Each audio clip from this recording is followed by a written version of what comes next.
Hello बच्चों, कैसे हैं आप सभी। Welcome to the Shiksha nation foundation channel.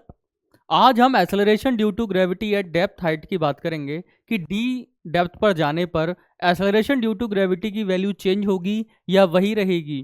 Clear. इससे पहले मैं आपको acceleration due to gravity at h height का डेरिवेशन करा चुका हूँ। उसमें सारा थ्योरी बता चुका हूँ, सारी थ्योरी बता चुका हूँ और दो फॉर्मूले भी ड्राइव करवा चुका हूँ आपके लिए। क्लियर।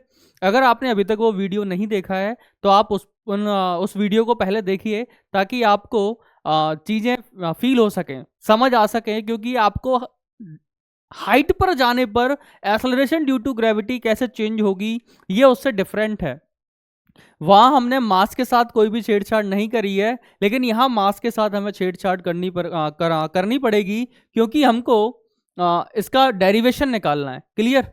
तो पहले अगर आपने वो वीडियो नहीं देखा है तो पहले आप वो वीडियो देख लीजिए, उसके बाद आप acceleration due to gravity at depth देखिए। क्लियर।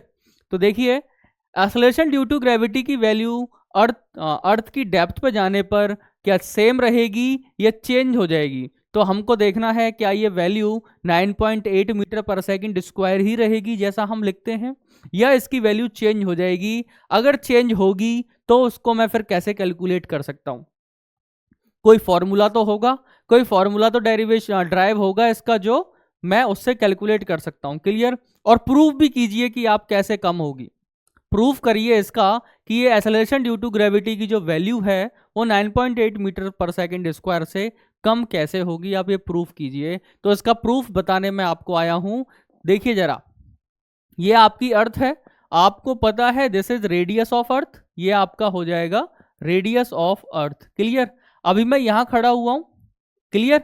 मैं यहां खड़ा हुआ हूं। अब मैं क्या करता हूं, डेप्थ में जाता हूं। मेरी बॉल खो गई थी और मैं उसको डेप्थ में लेने गया, तो मैं डी दूरी चल के गया यहां से। तो आपको पता है ये कितना हो जाएगा, आपका आर माइनस डी हो जाएगा। और ये आपका बोल देता हूं मैं ओ सेंटर है, सेंटर ऑफ दी अर्थ है। यहाँ अजम्पशन मानना पड़ेगा हमको। ये मानना पड़ेगा कि हमारी जो अर्थ है वो एक परफेक्ट स्फेयर है। Perfect sphere. ऐसा क्यों मानूंगा, क्योंकि आपको पता है अगर मैं इलिप्टिकल मानता हूं तो मैथमेटिकल कैलकुलेशन बहुत ज़्यादा हो जाएगी, और परफेक्ट स्फेयर मानने पर चीज़ें बहुत हद तक हमें इजी हो जाएंगी। तो परफेक्ट स्फेयर मानने पर मुझे आसानी है, तो मैंने परफेक्ट स्फेयर मान ली। अब देखिए, जब मैं सरफेस ऑफ अर्थ से नीचे की ओर जाऊंगा तो मेरा सामना डेंसिटी के साथ होगा। तो आपको पता है डेंसिटी क्या होता है, density equal mass by volume होता है। तो मास का फॉर्मूला क्या निकल के आया यहां से, वी रो। वी रो निकल के आया। तो आपको पता है volume of the sphere, volume of the sphere होता है आपका 4/3 pi r cube rho. Clear. ये हो जाएगा आपका मास। क्लियर। अब जरा देखिए, at surface of at surface of at surface of अर्थ,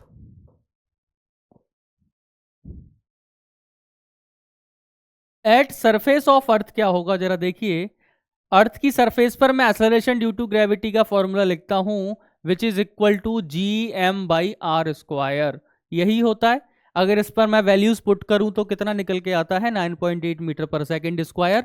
लेकिन जब मैं डेप्थ में जाऊंगा तो मेरा सामना डेंसिटी के साथ होगा, तो मुझे मास यहां पुट करना पड़ेगा, which is equal to g m. M कितना है आपका 4/3 पाई आर क्यूब, ये हो जाएगा आपका रो। और ये नीचे है आपका आर स्क्वायर।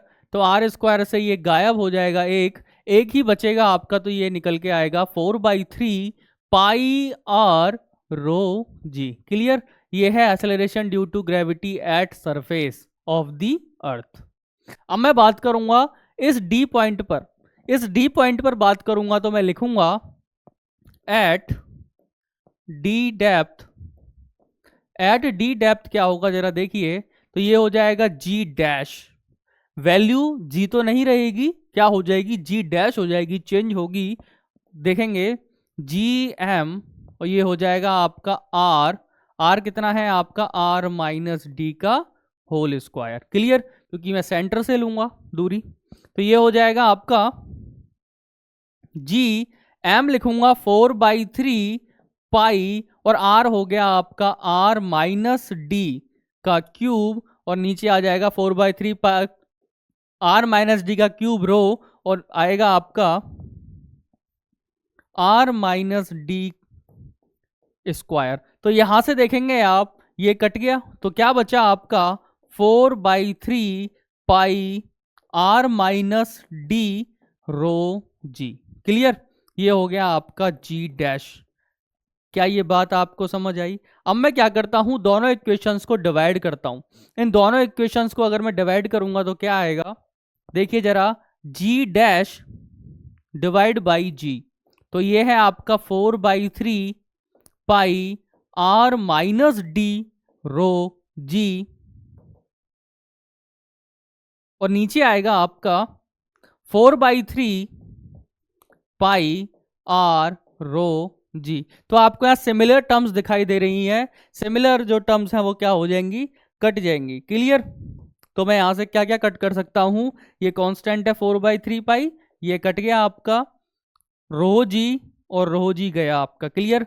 क्या क्या बचा आपका देखेंगे जरा, ये है आपका जी डैश डिवाइड बाई जी, क्या है आपका, ऊपर है r माइनस डी और नीचे है आपका r, नीचे है आपका r।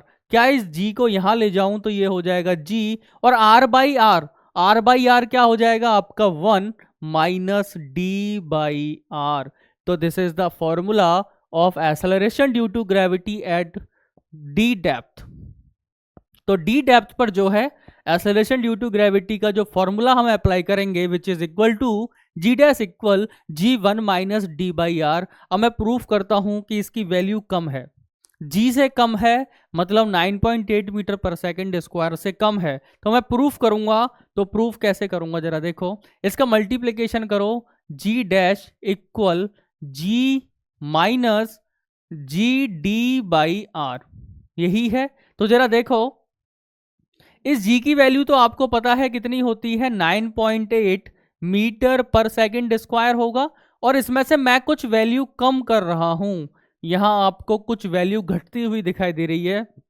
9.8 मीटर पर सेकंड स्क्वायर में से ये वैल्यू कुछ कम होगी, ये वैल्यू कुछ कम होगी, तो यहां प्रूफ हो जाएगा कि g डैश जो है, g डैश, ये g डैश जो है आपका कम है 9.8 मीटर पर सेकेंड स्क्वायर से। तो ये प्रूफ हो गया कि डेप्थ पर भी जाने में, डेप्थ में जाने में वैल्यू कम होती है। सरफेस पे कैसी होगी, मैक्स, और डेप्थ पे जाने में भी कैसी होगी, ये कम होगी। क्लियर? क्या ये बात आपको समझ आई? डेप्थ पे जाने पर एक्सेलरेशन ड्यू टू ग्रेविटी की वैल्यू हमेशा कम होती है, जैसे हाइट पर कम होती है। क्लियर? तो किससे कम होगी, g dash g1 minus D by are.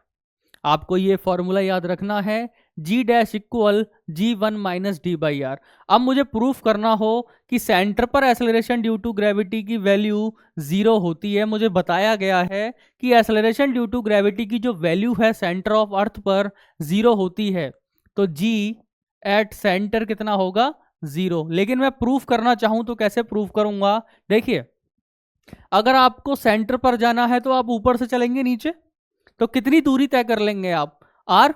अरे ऊपर से चलूंगा कहाँ, सेंटर तक आने में, तो कितनी दूरी तय करूंगा, रेडियस ऑफ अर्थ के बराबर।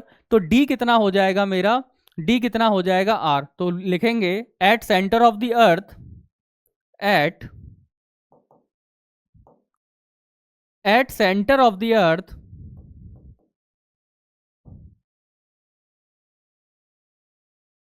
एट सेंटर ऑफ अर्थ, तो हो जाएगा आपका g dash g1 minus D कितना हो जाएगा आपका r के बराबर, क्योंकि मैं कितना चल गया हूं वहां से यहां तक, r दूरी तय कर गया हूं, तो r बाई